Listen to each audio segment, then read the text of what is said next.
What's happening, everyone? Welcome back and thank you for stopping in. If you are new to the channel, hit that subscribe button just down below the video. I'd love to have you here. Give the video a thumbs up before you head out and leave a comment down below if you have some extra time.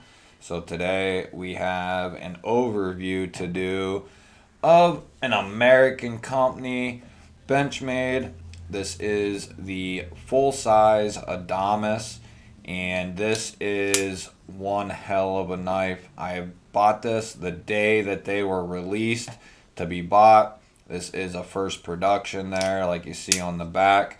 I knew the minute that these were announced and released that I had to have one. We will get into it right away here. So let's do some comparisons first. This is the Migron Pegos 2, which is a little smaller of a knife. We will do the EMP EDC Relative, which is one of their the newest offering. We will do the Devo Knives Growler here. And as you are going to tell, it's going to be evident that this is a big knife. You have the Kaiser and Dam Designs collab Mad Tanto, which is a pretty good sized knife, and the Adamas is still towering over that. We'll do two more just for fun.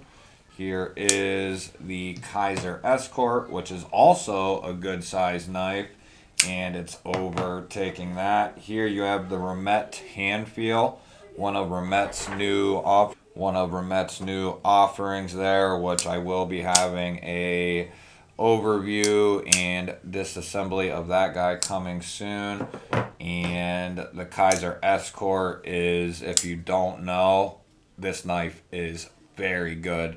Two knives that I've gotten from Kaiser recently, the Escort and the Mad Tanto, have been exceptionally well done. So we will get right into this here. Let's get some specs on this guy. Let's get a weight to start. This is a heavier guy. This is a bigger guy.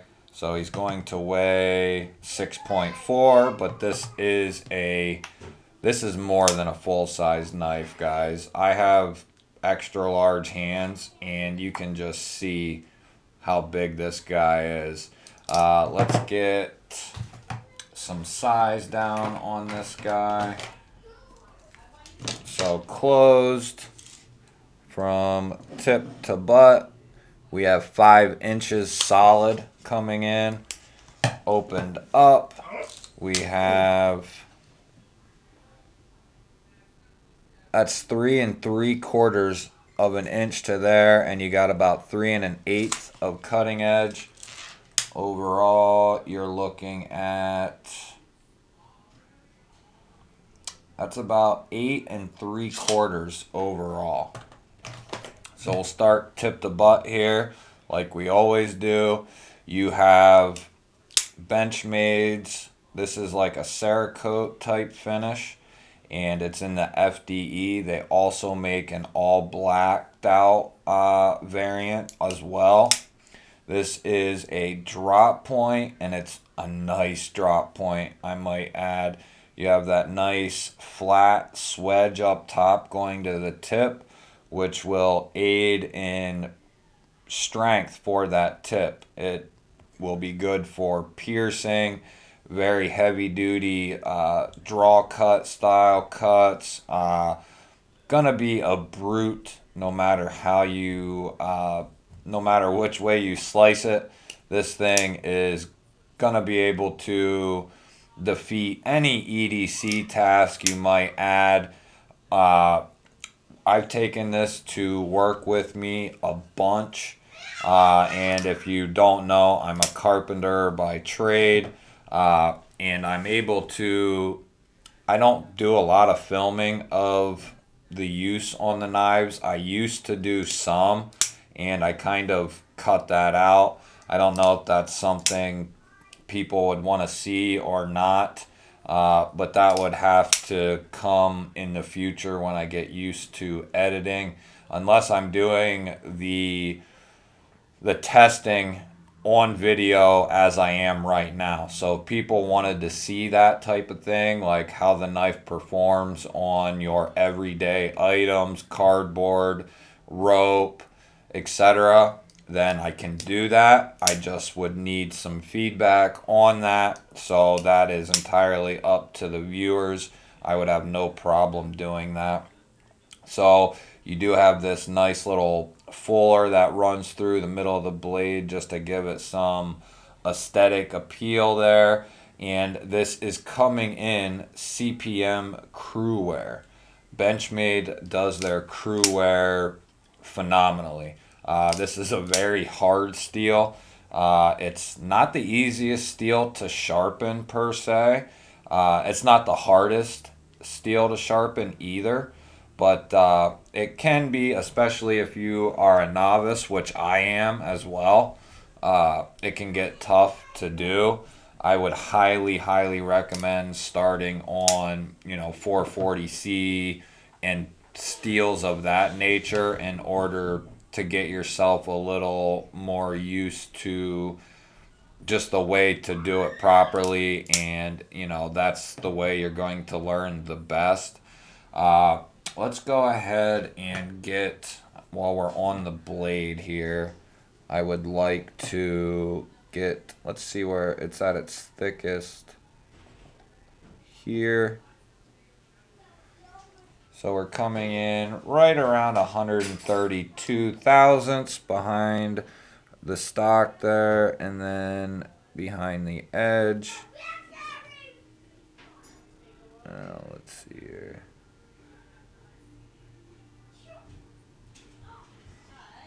So 29 thousandths, which for this knife, and it might be a little less than that, guys. Those calipers might not be the most precise. So I would say between 25 and 30 thousandths behind the edge, which this knife is not meant to be a slicing machine. This is meant to be a hard user, basically a do-all knife. And you could put a different edge on here, change the degree of it and make it into a little more of a slicer.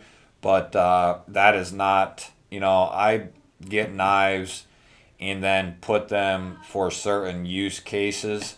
And this would not be my slicer. This would be the knife I pick up and, I have a ton of stuff, different materials that I need to cut that day.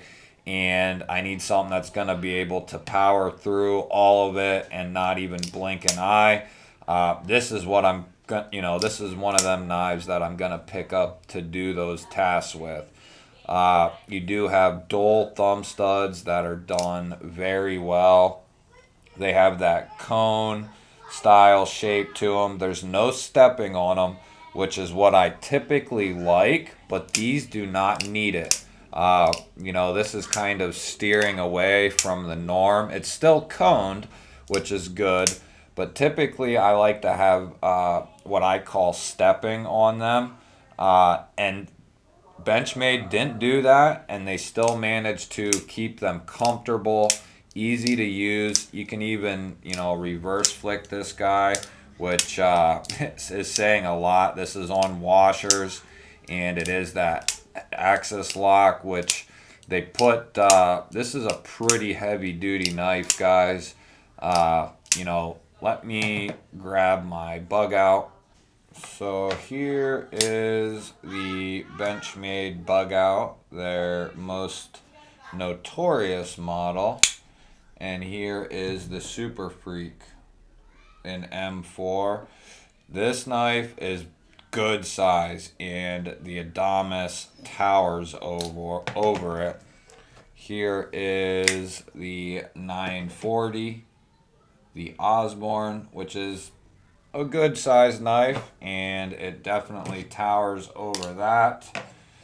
And here is the full size Griptilian, probably the hardest hitting knife in my Benchmade lineup. Such a freaking hard hitter there. And it's close, but the Adamas is still bigger than all of those Benchmades, which means this is a big knife. I want to say it's the biggest in Benchmade's lineup. You do have, this is G10 on the handles, and then you have steel liners. And you do have Benchmade's deep carry steel clip, which is done very well. They do make aftermarket clips you can get for any Benchmade pretty much at this point.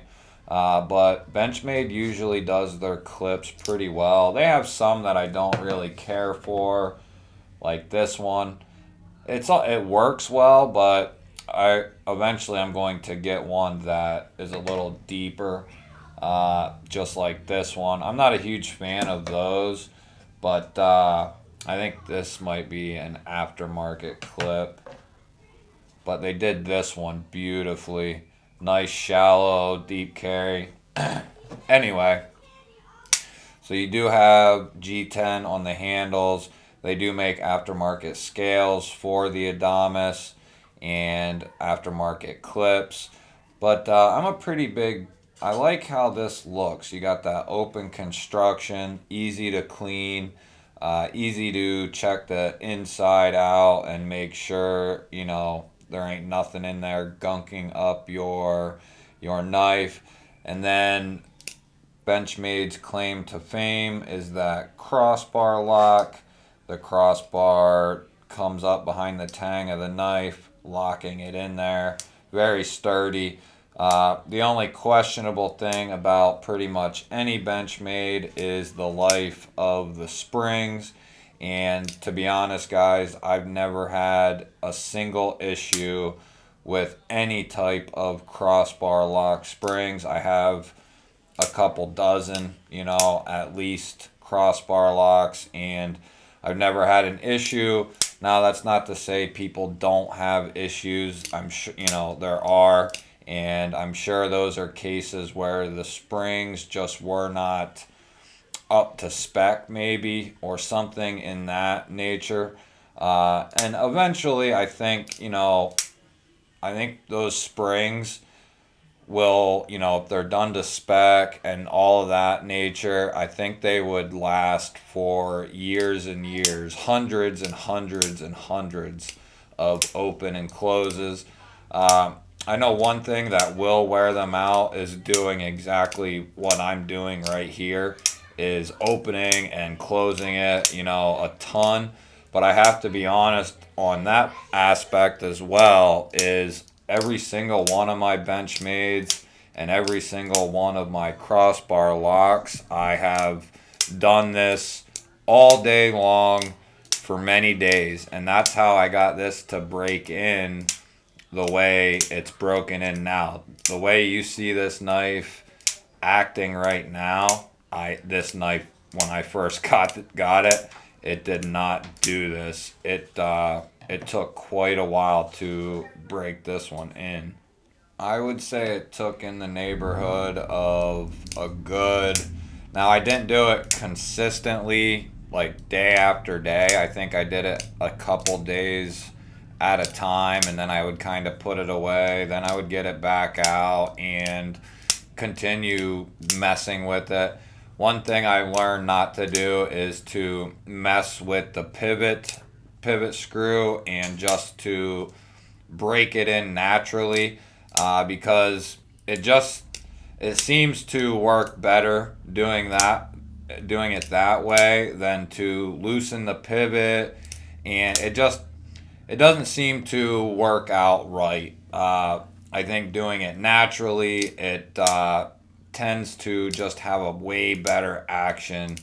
You know, letting them washers break in, and I don't know. I just think it tends to work better that way. But this definitely was the longest break-in period out of any of my Benchmades. The bug out came pretty well broken in.